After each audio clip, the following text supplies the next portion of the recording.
Ladies and gents, we are in a $100 draft. This is not the $100 draft that I was planning on doing, quite honestly.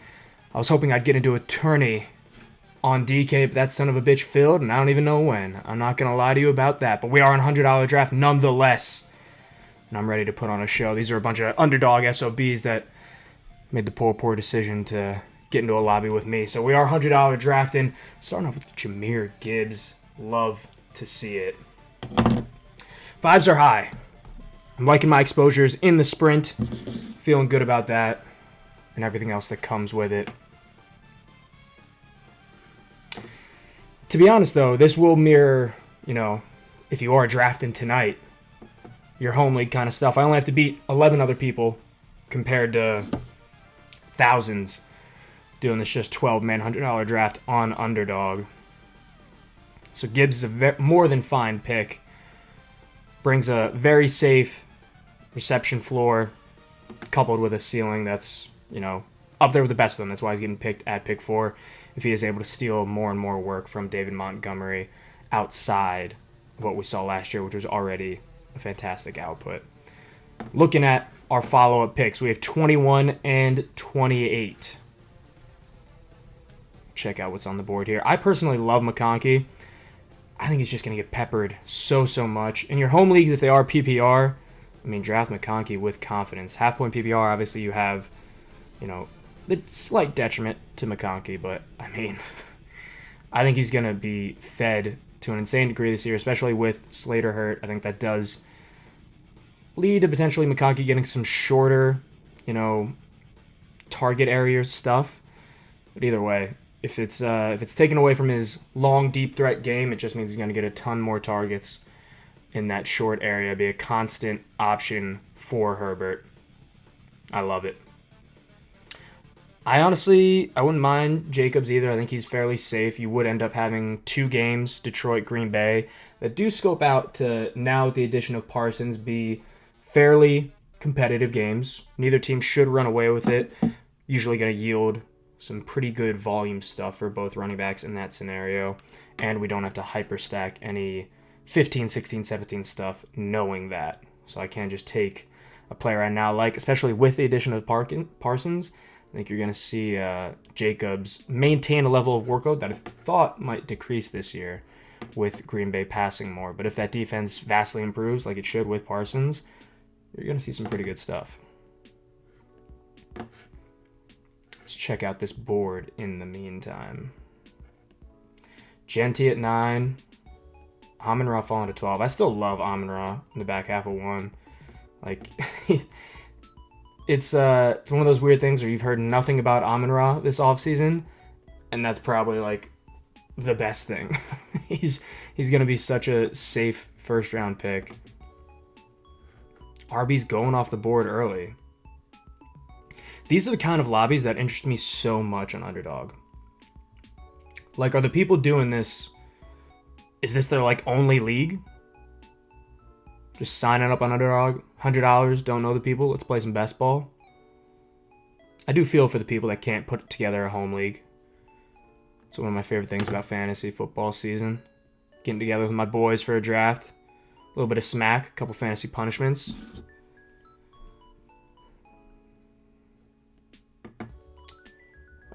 I'm not gonna... Well, in a 12-man... Paying attention? 12-man... don't get me wrong, in best ball, though, you can make up for it.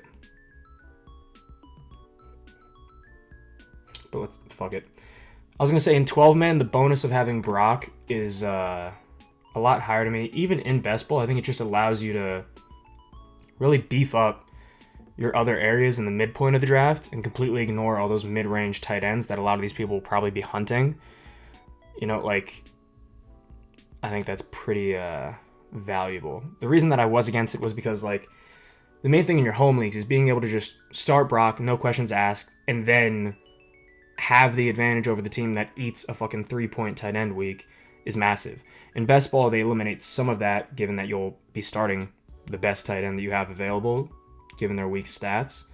But I still think, considering I'm playing against 12, not 12,000, having the elite tight end could be very valuable, especially if Brock improves even further off his rookie season and fully separates himself as the tight end 1 in fantasy, that can be very valuable for us and free up a lot of roster space for those, other positions. There's also the thing where Brock is going to be a higher percentage of your starting lineup, even more so in home leagues. If you're like 2 running back, 2 wide receiver, and like don't even have a flex, you should be taking Brock because he makes up that much more of your lineup, whereas this has 3 wide receivers and a flex. If we are able to come away with either McConkey or Higgins here, I'll throw up Barty.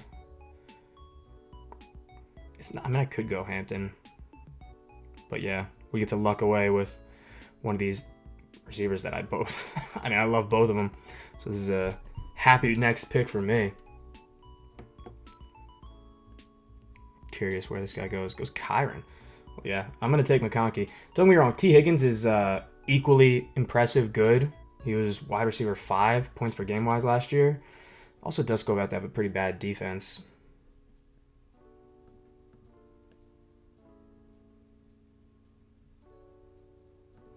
I'm going to take Ladd. I'm keeping it safe. I got to beat 12, not 20,000. I think Ladd's target volume is very stable, very easy, very consistent. He's the 1, and while Higgins is the 2 on his offense, that shouldn't be a reason you're not trusting him in fantasy. He's a beast.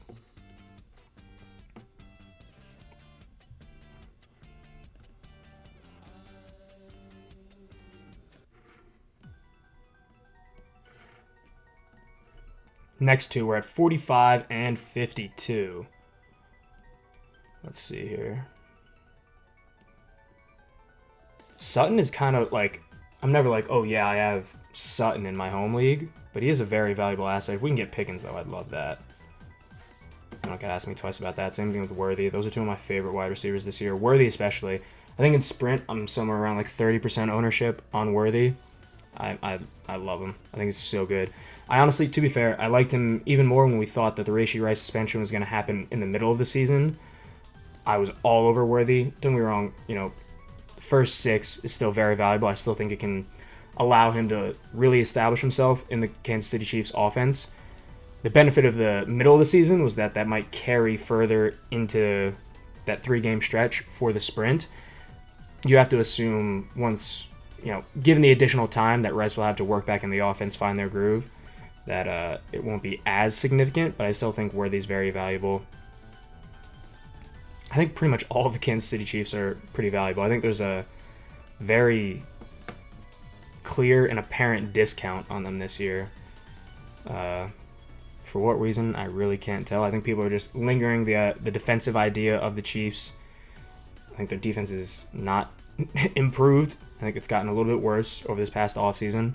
I think they're going to be a lot hungrier after that astounding loss, very apparent loss to the Eagles. So I do think they're going to come out a little bit more prove it this year. If we get Worthy here, though, I'm a happy man.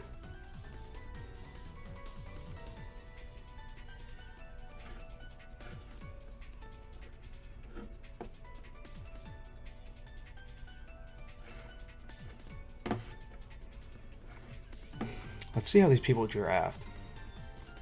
So far, well, there's 1 3 running back guy. Honestly, not the worst. I almost never do the 3 running back thing, but I did it in a sprint recently, not recorded or anything. And just given all the wide receiver value you can get and the depth you can add later, it does feel pretty good. And you just take 2 random handcuffs late. All right, we did not get Worthy. I do like Devontae Adams a lot. I think people underappreciate the number of targets that Devontae Adams is going to get in this Rams offense, especially if Stafford stays healthy, which is a bet I'm willing to make, especially when I get him a couple spots past ADP. Granted, in a 12-man league, the ceiling, if that bet pays off, is admittedly lower than, once again, when I'm playing against thousands and thousands of people. But I still like Devontae Adams, given that we're going to be able to play him best ball. I do really like Ridley. Ibuka would be great too. I don't want to take Walker. I think I'll pass on Hubbard here in favor of another wide receiver. Pretty much any of these receivers I'm fairly happy with. I did make a bet today on Egbuka getting Offensive Rookie of the Year. It's like plus 1,800 or something. I like that. I can tell you that much. I like that. I liked him a lot. The only problem with Egbuka was the situation he got put into, where he was going to be fairly low on the depth chart. You rule that out? Like, hell yeah. I mean, yeah, we'll just take JMO, pass the ADP, take the ADP value. Again, this is best ball, so give me all the ceiling on JMO's spike weeks. We can build out some value for those non-spike weeks. I do think people are... I mean, let's look at this. How afraid of ceiling are they? This guy is, and he just took Hunter at 53. That guy's not. He took Pickens at 35, so, you know. Fair, fair, fair.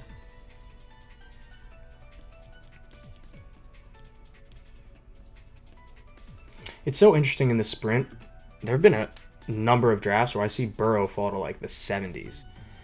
And I think it's genuinely just because of where Chase and Higgins line up, and no one's like, yeah, I want to spend 50 overall capital on Burrow without any of his weapons. So it is an interesting thing there. Guy's team's pretty good. Puka at 19? God damn. Saquon, Puka, Higgins, Worthy, Burrow. I ain't gonna lie, I'm scared of Burrow. I like that team. I do like RJ Harvey for his ceiling. Dobbins is the starter currently, but many a rookie running back have not started off as the starter and found their way to extreme fantasy success. I still think Dobbins will maintain a fairly decent role throughout the season, but I think the upside of RJ Harvey taking what Sean Payton usually does, which is a large volume of passes to a running back, I think that's massive. And I do just want to play into ceiling. That's the best way to maximize your best ball strategy, is play into individual player ceilings, especially when you don't have to worry about game or team stacking when you play against 12. So Harvey is off the board, though. I mean, I would love to take Flowers here. I don't know why he's still sitting there. A little bit of fear for the half-point PPR. I don't think I'm going to take Rashee Rice. There's no reason to in this 12-man shorter format. The whole reason you take Rice in Sprint or anything else is that it vastly increases your ceiling for that payout towards the end of the season. Don't get me wrong, Rashee Rice might help you against, like, in your final matchup in a 12-man league, but I think it's just going to ruin, in all likelihood, your chances of even getting there in a smaller format contest. In your home league, though, I say do it because you're not going to be starting him. The variance here is that you're missing out on a potential starter that is automatically slotted into your lineup, especially in this range where you're taking like Flowers, Debo, Olave, Diggs even. I love Diggs a lot. We may have to make a move on running back. I don't know where we're going to do that, because this is an apparently very RB hungry lobby.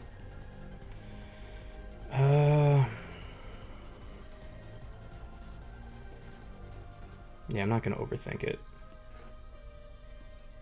Diggs probably has the same target volume as Olave, and it's just going to be in a better offense. I'm fine with that.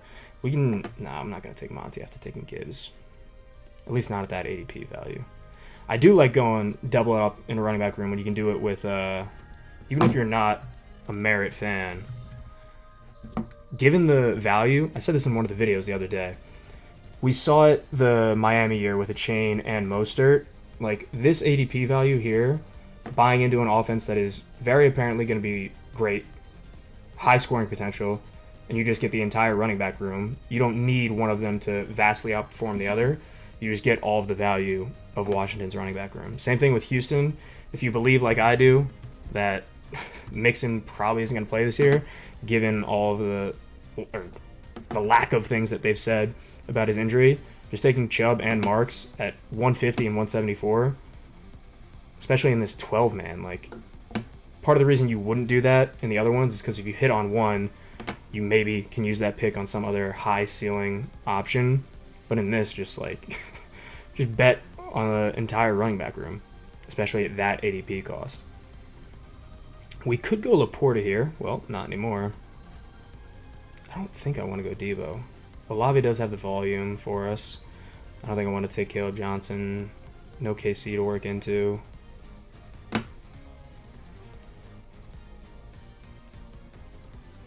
I think Olave's solid. Considering the ceiling that I took with someone like JMO, I feel like this puts us at a very consistent, high-volume wide receiver room. But I am going to have to cool off on this wide receiver room heavy and work into running backs. If Johnson does somehow make it that far, you doubt he will, I'd more than take him. Warren is also fine. I have not been big on Warren. I still believe, even though Tomlin's been calling him a featured back, that Caleb Johnson's going to overtake him. And then we can also just set up. Dobbins isn't bad. Especially considering that I am going to be working, like, the end of season variable of a lot of these rookies is somewhat lessened when you're competing against a smaller pool in those final weeks. So Dobbins just being the starter early could be valuable for us. Similar thing with Javonte Williams. At quarterback, what's my plan here? I mean, we have it lined up to go like Herbert or Stafford very late. We have the double in Detroit, so we probably have to go Goff. Again, though, like, similar thing for your home league. I'm playing against 11 people instead of, 11,000.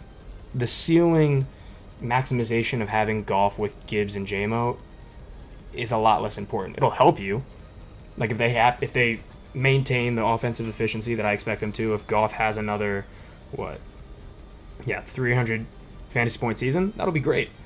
But, like, you don't necessarily need it when you're playing against 11. It's not the end-all, be-all for you. Let's see if he even lines up well for us. 120 for Goff. Yeah, we can take him at 117, or I can be ballsy and aim for 124, depending on what the board's looking like. This next pick will be 93 and 100.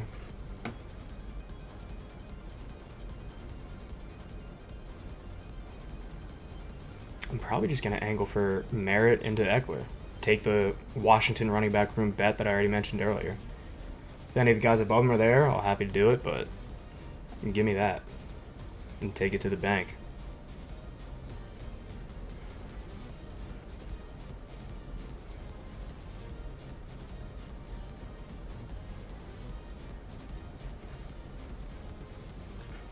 Oh, I never updated this fucking title. Should probably do that.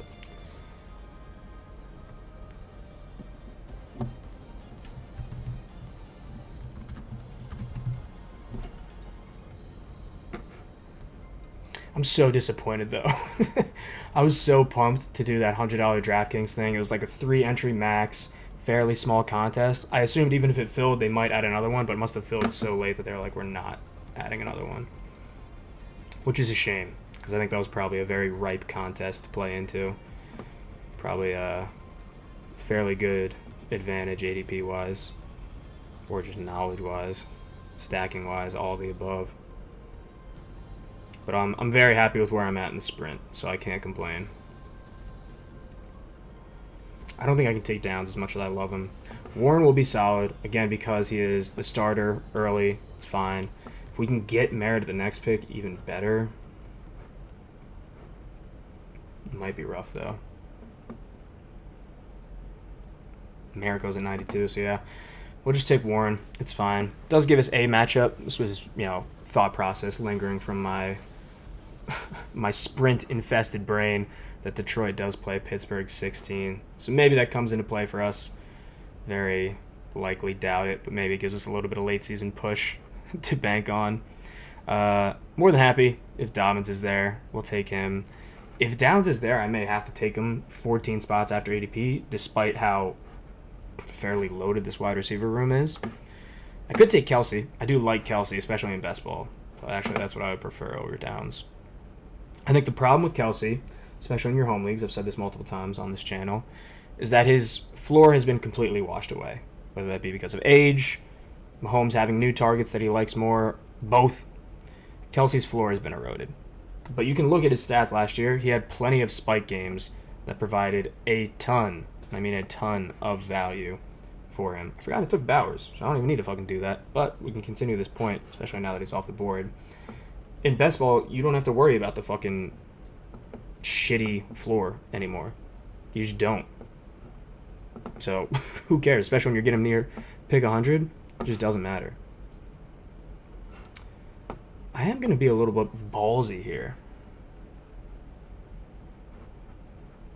I got to remember that I'm playing against 11, not 11,000. And I think Dak individually is a quarterback I like a lot this year. The defense got significantly worse. He is a great weapon in George Pickens. Team might be a shit show and not win that many games, but I think Dak's going to put up numbers this year. Just straight up. I'm curious, does this still come through if I do that? No, it doesn't. All right, good. What do we got next instead of Midnight Ride?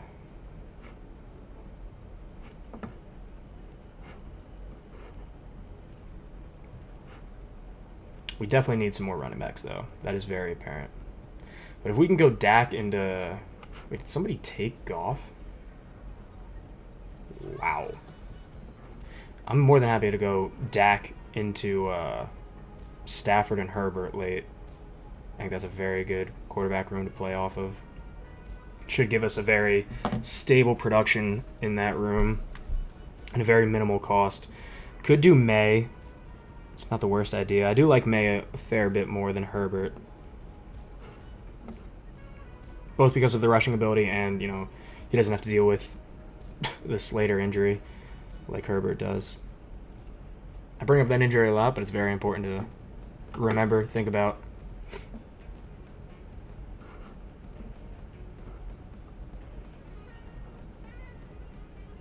I'm definitely going to need some running backs. I'm going to need you, Samson. I'm going to need you big time. Did somebody take... Oh, no, okay. He's down at 144. I thought somebody took Judkins. I was going to be like, what the fuck? I guess I can queue up the other option for doubling up on a running back room. Chubb and Marks could work out very well for us. Let's queue up the quarterbacks as well so I don't forget about them. I think Michael Penix Jr. might have a really good year. I'm all in on Michael Penix Jr.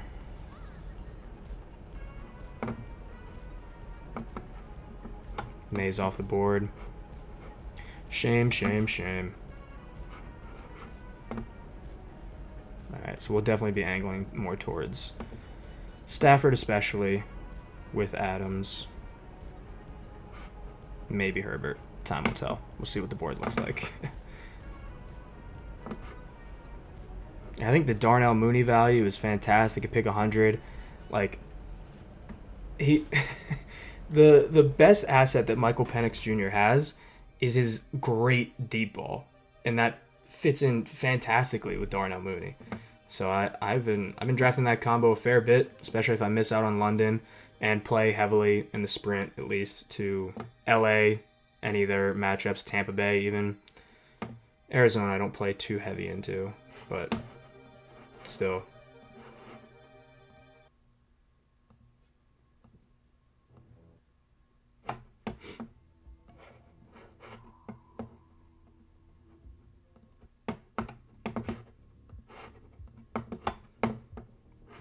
All right, 117. What are we looking at here? It might just have to be a running back reach. This is ugly.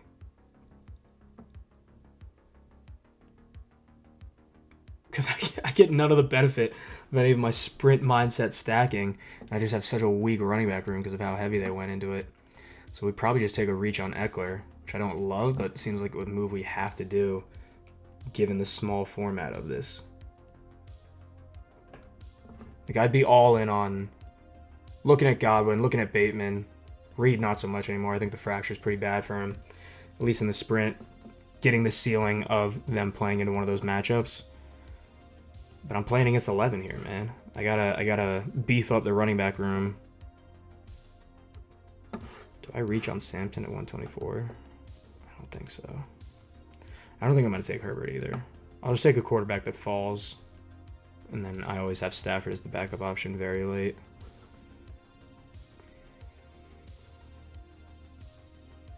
Yeah. Like, again, in this, like, just a 12-man, $100 draft on Underdog, I don't see the reason to take Godwin, Ayuk, any of that unless you get a significant ADP discount. Because this ADP is based on all of the tournaments, where the value of them is significantly increased by you proceeding to the next stage of the tournament and having them on your roster.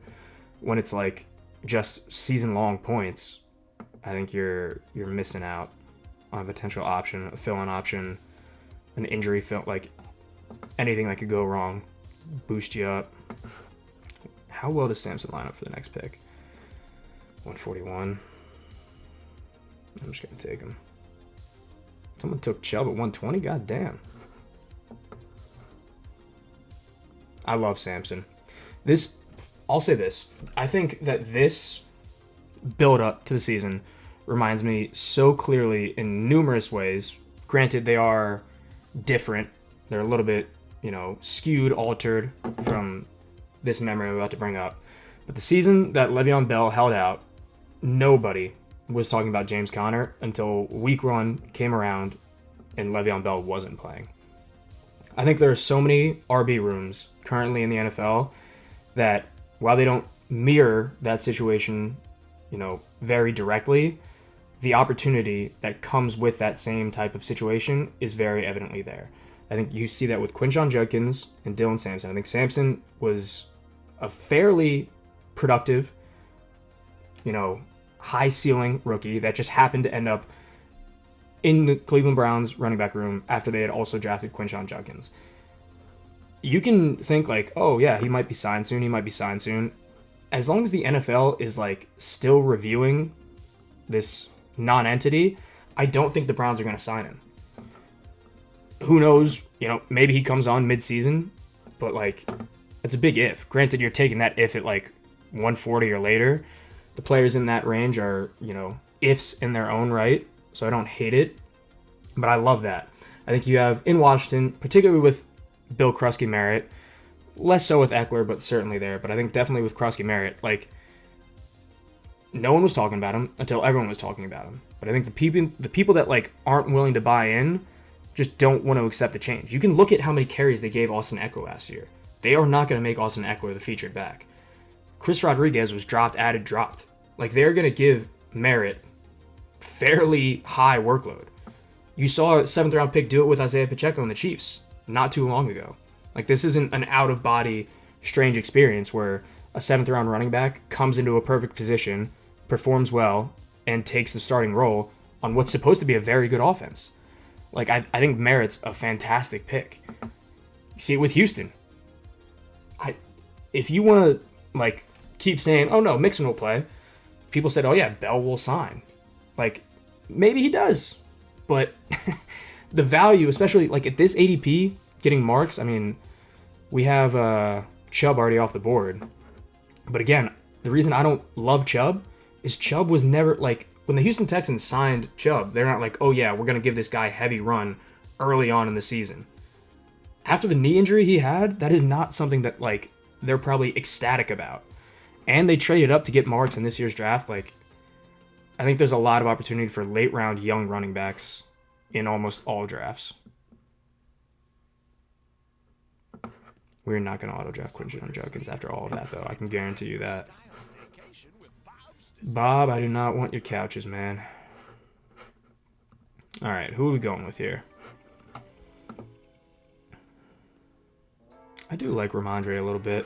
I think we'll just take Hollywood Brown, though. Yeah. I like Hollywood Brown's upside. Injury-riddled last season, but I think he gives a great deep threat option.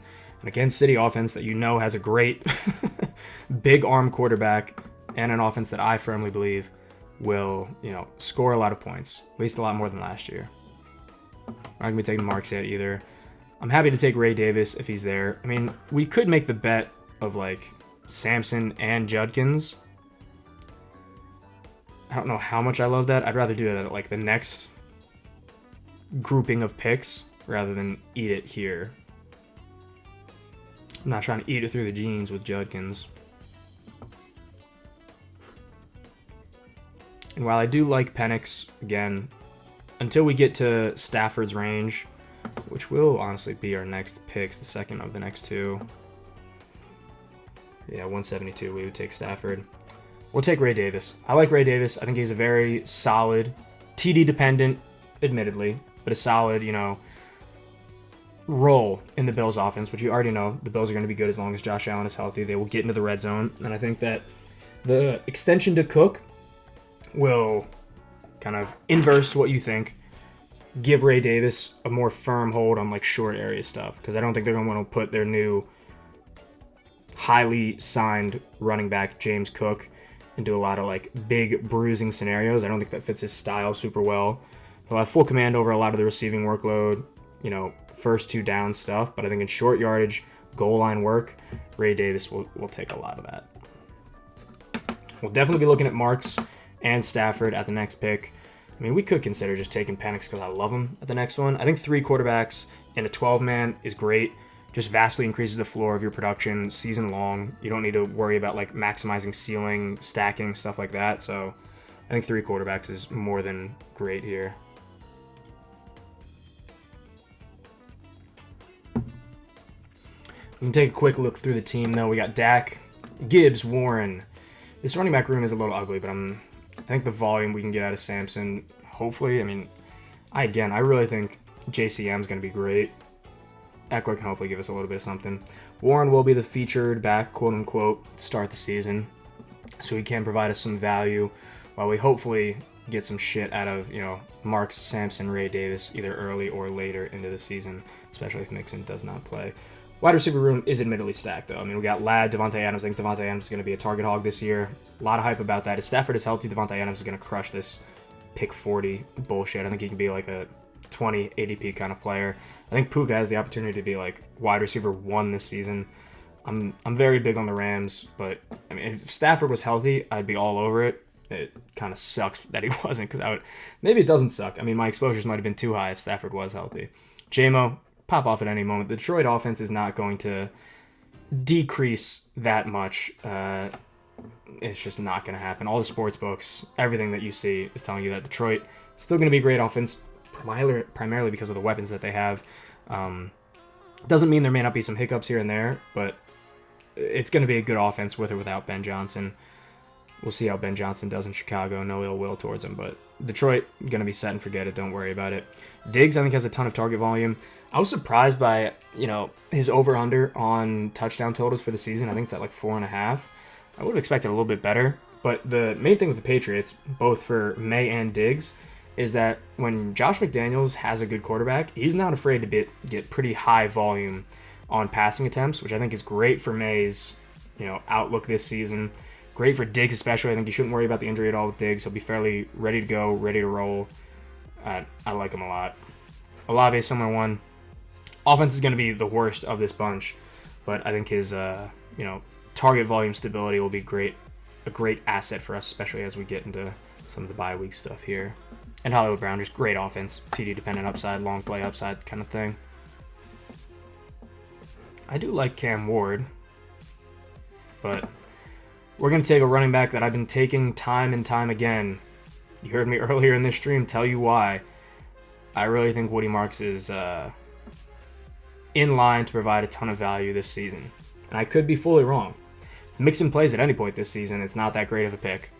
If Chubb is somehow, a Derrick Henry level anomaly, at least when it comes to Henry's more of an injury prevention kind of anomaly, but either way, if he can be an anomaly of Derrick Henry's, stature,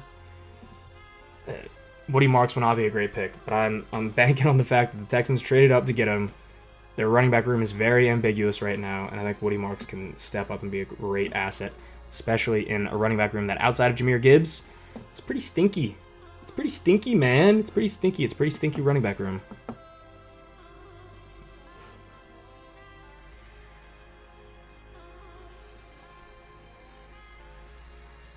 I was just about to say, Cam Ward is very tempting in this range, but I'm more than happy to take Stafford here. You get a nice little Stafford to Adams connection there.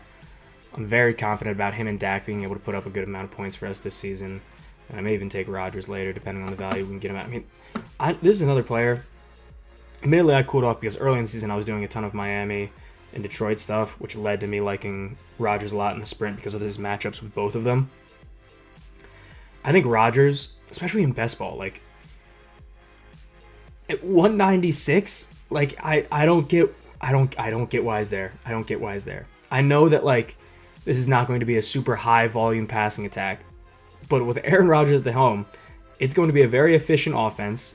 He's still going to throw for a good amount of TDs. He's going to have pretty solid usable yardage. And I think given that, you have the benefit of like, hey, if the other quarterback I have gets injured for a stretch, really stinks it up one game. I mean, Brock Purdy, I love Brock Purdy. There were games last year where he put up like 3, 4, 5 points.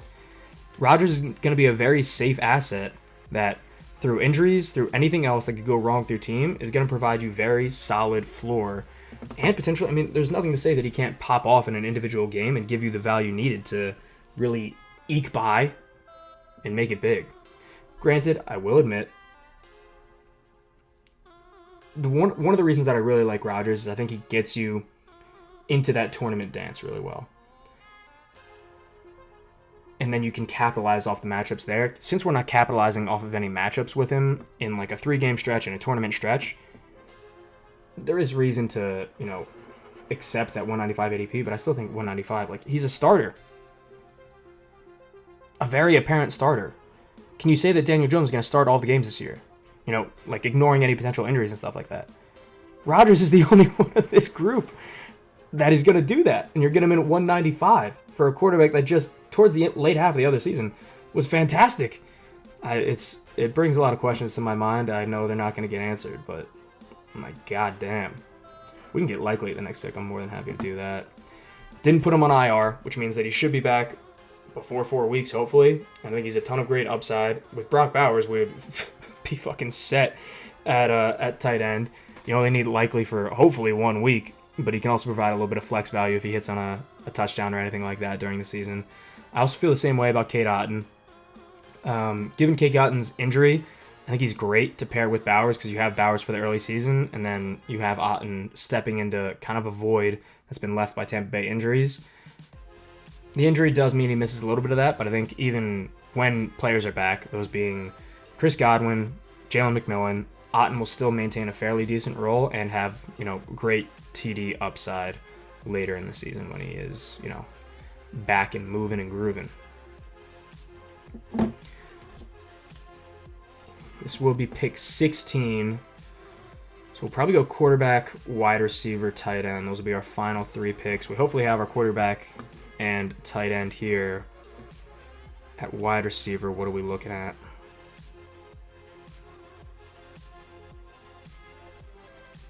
Honestly, I think Alec Pierce is fairly good. If I do take Rodgers, maybe I do have to take like Roman Wilson or something.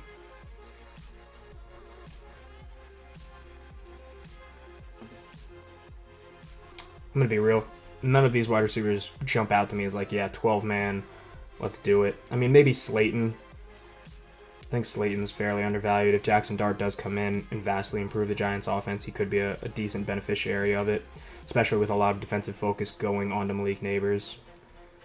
They took my tight ends. I mean, we can also... Gesicki's fucking great.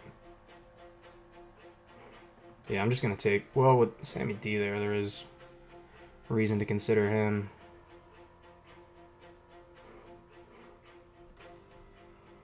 I have Jalen Warren. I'm going to take Rodgers. I also have a bye week 5 instead of 8. It's not the end-all be-all, but it is, a slight reason to do that.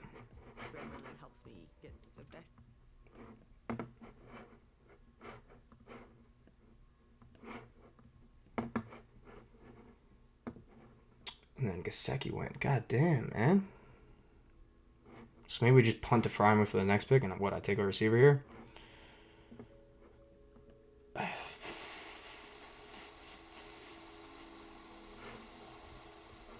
I honestly don't know who this receiver should be. Let's go with Slayton.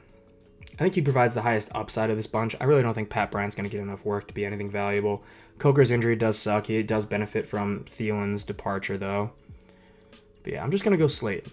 I think the upside of Dart coming in, playing very well, defensive focus on Neighbors. Dart also does strike me as someone who's going to throw that deep ball. I don't think he's going to be Daniel Jones feeding slot merchant Wan'Dale Robinson that much. I think he might throw it up deep to Slayton. I think Slayton has a lot of big playability.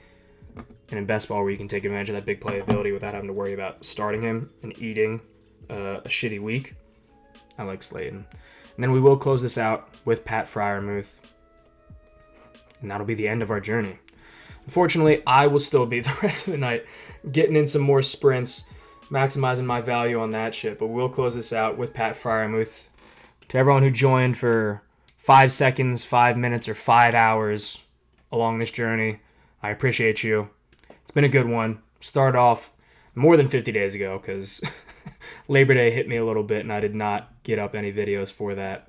But I, have been getting a lot of drafts in, been feeling the love. Appreciate everyone who's been coming out, enjoying the streams with me, giving their input, and watching me hopefully draft a couple big-time winners on Underdog. I'll be back again next year doing this again. But until then, draft well, stay safe.